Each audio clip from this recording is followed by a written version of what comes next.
जाति न पूछो साधु की, पूछ लीजिए ज्ञान। मोल करो तलवार का, पड़ा रहन दो म्यान। कबीरा पड़ा रहन दो म्यान। कबीरदास जी कहते हैं कि साधु की जाति नहीं पूछनी चाहिए। अगर वो ऐसा करते हैं तो वो संसार में सबसे नीच व्यक्ति ही कहे जाएंगे, उससे नीच व्यक्ति कोई हो नहीं सकता है। कहते हैं कि अगर पूछना है साधु के विषय में तो आप उसके ज्ञान की परख कीजिए, उसको ज्ञान है या नहीं है। किस तरह से? जिस तरह से मोल करो तलवार का, पड़ा रहन दो म्यान। जब आप तलवार बाजार में खरीदने जाते हैं तो तलवार की कीमत होती है, तलवार की मूल्य होती है, तलवार की वैल्यू होती है, म्यान की कोई वैल्यू नहीं होती है जिसमें तलवार रखी जाती है।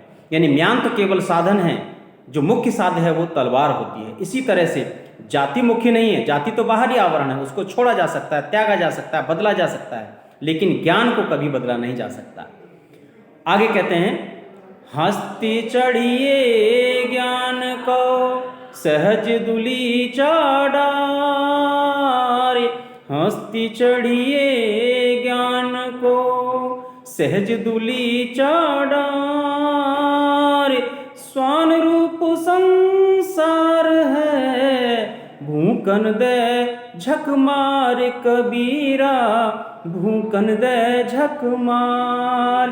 कबीरदास जी कहते हैं कि आपको ज्ञान के हाथी पर सवारी करनी है, और ज्ञान के हाथी पर सवारी करने के लिए आपको बहुत सहज होना पड़ेगा। अपना पराया, ऊंच नीच, छोटा बड़ा सारी चीज़ों को छोड़ना होगा। अपने हृदय को बहुत सहज बनाना होगा। सहज ढंग की साधना से आप ज्ञान रूपी हाथी पर जब सवारी करेंगे तो ये पूरी जो दुनिया है वो आप पर हंसेगी। हंसने दीजिए, क्योंकि सारा संसार कुत्ते की तरह है। क्योंकि हाथी जब रास्ते से निकलता है तो कुत्ता भौंकते ही, ये उनका स्वभाव ही है, लेकिन कुत्तों के भौंकने से हाथी रुक नहीं जाता। इसीलिए ज्ञानवान व्यक्ति जब ज्ञान प्राप्त करता है तो अज्ञानी लोग उस पर सवाल उठाते हैं, तरह तरह की मजाक उड़ाते हैं, व्यंग करते हैं, लेकिन ज्ञानवान व्यक्ति कभी झुकता नहीं है।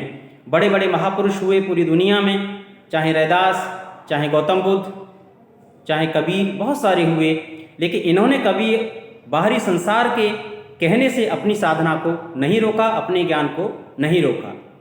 इसी प्रकार से संत रविदास भी कहते हैं कि कोई भी व्यक्ति जन्म से न नीचा होता है न ऊंचा होता है, वह अपने कर्म से ऊंचा और नीचा होता है। इसी बात को गौतम बुद्ध ने भी समझाया है कि न तो व्यक्ति कर्म से नीचा होता है, न तो जन्म से नीचा होता है, न जन्म से ऊंचा होता है। इस सारे संसार में व्यक्ति अपने केवल कर्म से ऊंचा होता है, कर्म प्रधान होता है, उसके अलावा कुछ नहीं।